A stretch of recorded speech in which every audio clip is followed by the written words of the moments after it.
गोदो गोदायनिफ्रायनो जों भारत हादरनि जारिमिनाव गोबां राजा रानि आरो जोहोलाव जोहोलावजोफोरनि मुं आरो बिसोरनि दावहा नांनायनि सल'फोरखौ खोनानो मोनबोदों। जायफोर भारत हादरनि जारिमिनखौ फरायनानै नायबोदों बिथांमोना मोजाङै मोन्थि मोनो। जोंनि हादरा गोदोनिफ्रायनो गोबां हिंसा हिंसिनि गेजेरजों मोगा मोगि जाबोनो नांदों। जेब्ला भारताव ब्रिटिशफोरा फालांगि खालामनो फैदोंमोन, बै समाव ईस्ट इन्डिया कम्पानिया राजा महाराजानि गोहोखौ सोलोजों नङा बोलोजों थगाय थसि खालामना भारत सासन खुंनायनि बिबानखौ सेना लायो आरो ब्रिटिशफोरा भारतारि सुबुंफोरनि सायाव जोबोर इनाय हिंसा हिंसि खालामबोदोंमोन। गासै भारतारि सुबुंफोरखौ गावसोरनि आथिं सिङाव गादबनानै लादोंमोन। नाथाय बेनि गेजेरजोंनो भारतनि गोबां जोहोलाव जोहोलावजोफोरा ब्रिटिशफोरनि बेरेखा आरो जोंनि भारत हादरखौ उदांस्रि खालामनो ब्रिटिशफोरजों दावहा नांबोदों। बैफोर माखासे जोहोलाव जोहोलावजोफोर बायदिनो जोंनि बर' हारिनिबो जोहोलाव जोहोलावजोफोर दंमोन। बेनिनो सोमदोनाबो सासे बर' जोहोलावमोन। जोंनि बर' जोहोलाव जोहोलावजोफोरनि मुङा जारिमिनाव लिरजानाय गैया, नाथाय जों फावथाय सल'फोराव बिथांमोनखौ बर' हारिनि जोहोलाव होननानै मिथिनाय जायो। बेनिखायनो जों गासैबो बर' सुबुङा बर' जोहोलाव जोहोलावजोफोरनि मुं आरो जारिमिनखौ मिन्थिना लानाया गोनांथार।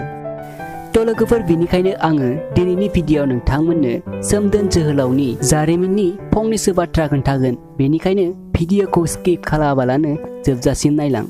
आरो नोंथांमोना जुदि आंनि बेफोरबायदि भिडिअ'खौ नायलांबाय थानो गोसो जायोब्ला प्लिज चेनेलखौ साबस्क्राइब खालामना ला। लोगोसे बेलनि सावगारियावबो थुना हो, जाहाथे आंनि गोदान गोदान भिडिअ'खौ नोंथाङा नटिफिकेसनाव थाबैनो मोननो हायो। सोमदोना काछारनि फुलगुरि होननाय गंसे फिसा गामिनिमोन। बिथांनि बिमानि मुङा थेलेब। सोमदोना सासे जौस्रां देस्रां बोलोगोरा सेंग्रा। बियो दाहाल थुंग्रि सिबनाय, बोरला थिर गावनाय, लावथि सालायनाय जेरावबो जेनामोन। सानसेखालि सोमदोना दाउथु हाजो सेरनि रायगारलि जाहाराव मैहुर खालामनो थांनायाव मुफुरजों खमलायनाबो मुफुरखौ फेजेनदोंमोन।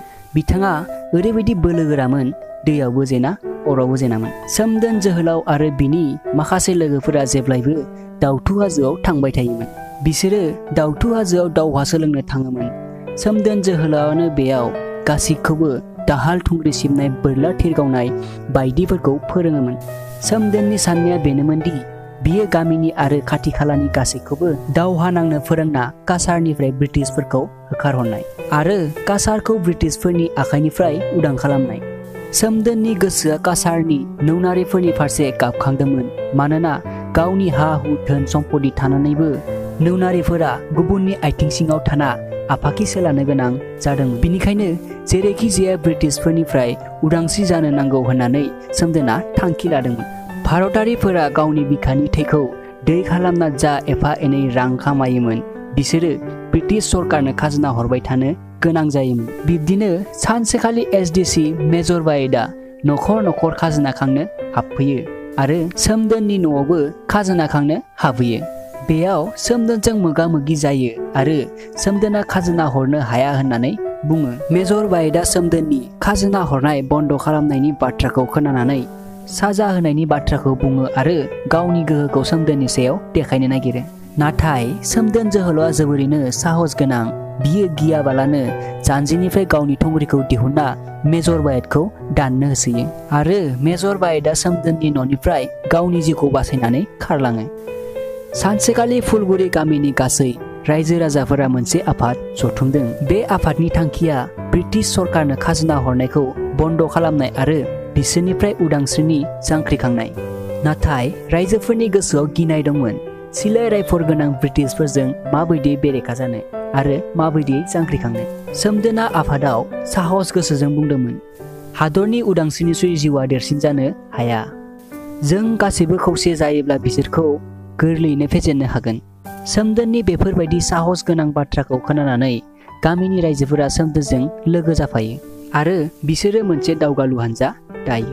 बे हानजाखौ दैदेननो रायजोफोरा सोमदोनखौ सायख'यो आरो गासैबो जों खाजोना होआ नांगौब्ला दावहा नांगोन होननानै गासैनिबो गोसोआ दुंखाङो। सोमदोन जोहोलावा उदांस्रिनि जांख्रिखांनो सा सानजा भारतनि खना खनला दावबायना नागा, खासिया, दफ्ला, मणिपुरि, त्रिपुरि, मिसिं आरो गुबुन गुबुन हारिनि मानसिफोरखौ खौसेयै जांख्रिखांनो थाखाय फोजाखांनो डिमापुर फारसे आगान सुरलाङो आरो डिमापुर मोनहैनानै गासैबो हारिनि मानसिफोरजों मोनसे मेल सावरायो आरो गासैबो सोमदोनजों लोगो जाफायो। राखोन मुंनि सासे देवानिया सोमदोनमोननि दावहा सोलोंग्रा आबदा आरो गामिनि मानसिफोरा ब्रिटिशफोरनि बेरेखा जानायखौ लोगोसे सोमदोना डिमापुर फारसे दावहानि थियारि खालामनो थांनाय गासैबो बाथ्राखौ डिसि साहाबनो खोन्थाहैखोमायो। डिसि साहाबा बे बाथ्राखौ मोनथिना दावगालु हानजानि दावहारुफोरखौ हमनो दाउथु हाजोनि हाग्रा थाखोमायो। नाथाय ब्रिटिशफोरा फैगोनखौ मिन्थिखाना बिसोरो आबदा खालामग्रा जायगाखौ सोलायखाबायमोन। राखोन देवानिनि बेफोरबायदि बाथ्रा एरना हैनायखौ सोमदोना मिन्थिना राखोनखौ खानानै दोनहैयो आरो राखोना गावनि भुलखौ मानिनानै सोमदोननियाव निमाहा बियो। राखोना ब्रिटिश सरकारनि साखरि मावोमोन, बिनिखायनो बियो बिसोरनि माखासे प्लेनफोरखौ मिथिखायोमोन। बिसोरो राखोननियाव ब्रिटिशफोरनि माखासे प्लेनखौ सोंना लाना मिलिटारि केम्प आरो ट्रेजारि अफिसखौ मोनसे समावनो अर लगायनानै होयो आरो फारसेथिं ब्रिटिशफोरखौ गाग्लोबहैयो। दावहायाव ब्रिटिशफोरखौ फेजेननानै दावगालु हानजाया देरहानायनि फिरफिलाखौ बिरहोयो। नाथाय जोबोद दुखुनांथाव बाथ्रा, नैथि खेबनि दावहायाव बिसोरो ब्रिटिशफोरजों जेननाङो आरो दावगालु हानजानि दावहारुफोरा खानानै लांजायो आरो माखासेया बुथारजायो। सोमदोना बे बाराव दावहायाव जेननानै गोसोआव जोबोरैनो गाबखांदोंमोन आरो गोसोआव मेंखांनाय फैदोंमोन। सोमदोना जेबो राहा गैथारियाव गोदान हानजा जुरिफिननो आरो दावहानि थाखाय थियारि खालामनो सा सानजा भारतनि मिसिं, राभा, गार', मणिपुरि, खासिया बायदि बायदि हारिफोरनि खाथियाव हेफाजाब मोनगोन सानना डिमापुर फारसे आगान सुरलाङो।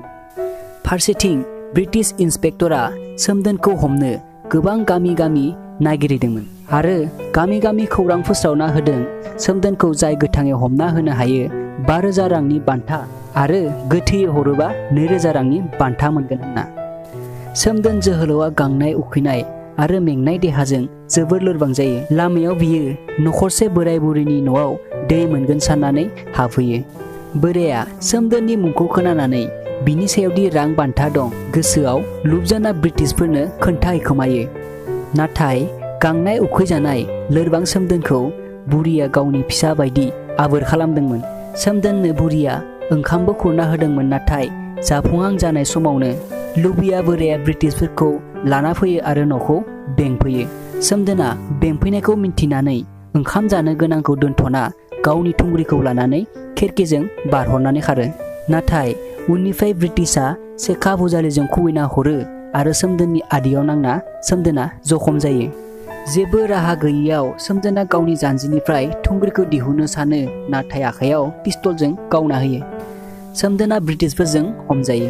बुरिया जोबोर गाबो आरो सोमदोनखौ खाना लाना थांनो नागिरनायाव नारा नाथा होबथायो। नाथाय हरखाबै बुरिया खर' गिदिंना हायाव गोलैयो आरो थैलाङो।